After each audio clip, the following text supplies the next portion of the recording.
Persebaya Surabaya gagal membawa pulang kemenangan usai bermain imbang 0-0 melawan Persis Solo pada lanjutan Super League 2025-2026 di Stadion Manahan, Sabtu malam.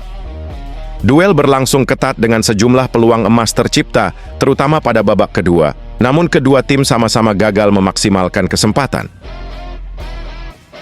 Hasil ini membuat Persebaya Surabaya harus puas membawa pulang 1 poin dari kandang Laskar Sambernyawa. Meski tampil cukup agresif selepas jeda pertandingan, penyelesaian akhir masih menjadi pekerjaan rumah skuad asuhan Bernardo Tavares. Hasil imbang ini membuat Persebaya Surabaya harus puas membawa pulang 1 angka dari laga tandang yang berlangsung ketat. Meski gagal menang, lini pertahanan Green Force menunjukkan performa disiplin saat menghadapi tekanan agresif dari Persis Solo sepanjang babak kedua.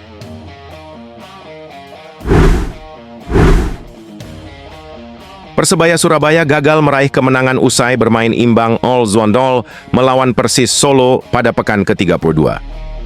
Hasil tersebut membuat banyak bonek dan bonita kecewa karena Persebaya dinilai tampil dominan di babak pertama, namun gagal mencetak gol. Kekecewaan supporter terlihat saat acara nonton bareng yang digelar di Lagoon Avenue Mall, Surabaya. Salah satu bonek asal Surabaya, Sukma Marhendra, mengaku kurang puas dengan hasil pertandingan tersebut. Harusnya sih menang ya, supaya Persebaya semakin dekat dengan 4 besar, target akhir musim ini, katanya. Menurutnya, permainan Persebaya tidak sebaik 3 pertandingan sebelumnya yang berhasil dimenangkan secara beruntun. Gagal meraih kemenangan membuat Persebaya belum mampu mengkudeta Dewa United di posisi 4 klasemen sementara. Persebaya kini tetap berada di peringkat 5 dengan koleksi 52 poin.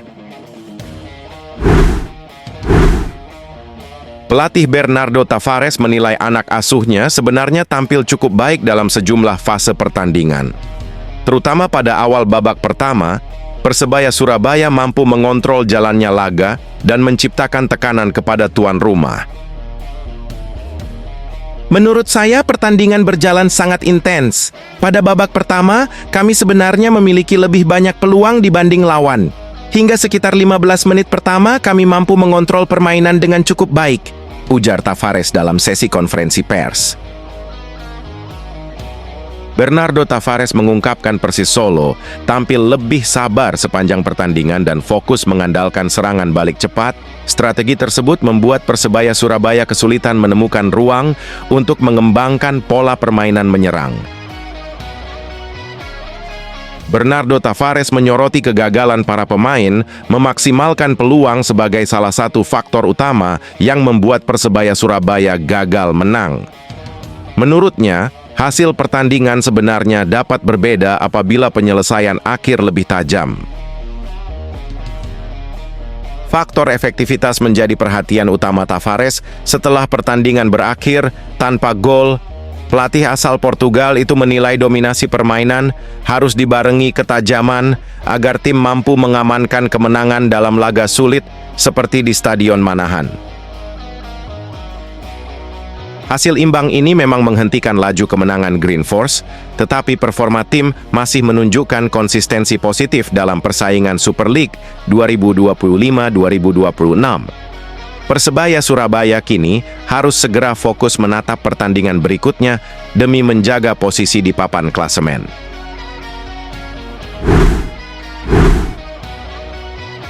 Rumor panas bursa transfer Persebaya Surabaya. Dikabarkan kepincut 6 pemain untuk musim 2026-2027 dengan peluang besar didapatkan secara gratis, termasuk nama Ibrot Berdarah Surabaya. Yang jadi kejutan, aktivitas ini menunjukkan keseriusan manajemen dan pelatih Bernardo Tavares dalam membangun skuad kompetitif demi meningkatkan performa tim di kompetisi musim depan. Siapa saja 6 pemain yang masuk radar Persebaya Surabaya? Selain itu, mayoritas kontrak pemain tersebut akan habis pada pertengahan 2026, sehingga membuka peluang transfer tanpa biaya. Persebaya Surabaya tampak memprioritaskan pemain yang pernah bekerja sama dengan Bernardo Tavares karena faktor chemistry. Hal ini terbukti dari 5 nama yang semuanya pernah diorbitkan atau berkembang di bawah arahan pelatih asal Portugal tersebut.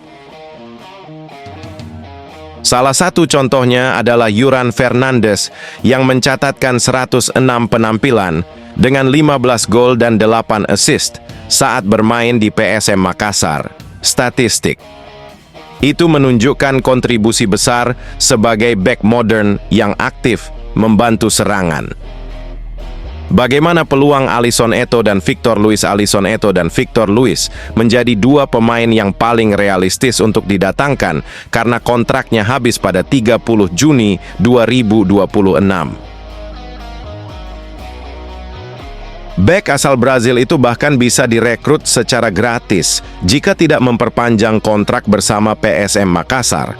Aloy Sioneto sendiri tampil impresif dengan 6 gol dan 1 assist dari 31 laga musim lalu serta tetap konsisten musim ini. Nama Juran Fernandes disebut sudah mencapai kesepakatan awal untuk bergabung dengan Persebaya Surabaya musim depan, namun transfer ini masih menunggu proses negosiasi final dan kesepakatan administrasi. Bagaimana nasib transfer Ramadan Sananta? Ramadan Sananta sempat gagal didatangkan pada pertengahan musim karena memilih bertahan di klubnya saat ini. Meski begitu, peluang kembali terbuka karena kontraknya akan habis pada 30 Juni 2026. Seberapa besar kans Victor Dethan bergabung? Victor Dethan menjadi salah satu nama muda yang paling santer. Dikaitkan dengan Persebaya Surabaya winger lincah, ini disebut siap mengikuti jejak Bernardo Tavares setelah berkembang di PSM Makassar. Kontraknya yang habis pada Mei 2026 membuat peluang transfer semakin terbuka lebar jika tidak diperpanjang. Persebaya Surabaya bisa mengamankan jasanya tanpa biaya transfer. Mengapa Sandy Walsh jadi kejutan besar? Sandy Walsh menjadi satu-satunya nama yang tidak berasal dari PSM Makassar dan berstatus pemain abroad back timnas Indonesia. Itu saat ini masih terikat kontrak hingga 2028 bersama klubnya di Thailand. Secara statistik, Sandy Walsh mencatatkan 3 gol dan 1 assist dari 25 pertandingan musim ini. Angka tersebut cukup baik untuk pemain bertahan dan menunjukkan kontribusinya dalam fase menyerang. Apa dampak strategi transfer ini untuk Persebaya Surabaya? Strategi memburu pemain dengan status bebas transfer menjadi langkah cerdas untuk efisiensi anggaran klub. Selain itu, fokus pada pemain yang sudah mengenal pelatih dapat mempercepat proses pembentukan tim. Jika minimal 4 dari 6 target berhasil didatangkan, Persebaya Surabaya berpotensi menjadi salah satu kekuatan besar musim depan. Apalagi kombinasi pemain lokal, asing, dan abroad bisa menciptakan kedalaman skuad yang solid. Pergerakan ini juga menunjukkan ambisi besar Persebaya Surabaya untuk bersaing di papan atas.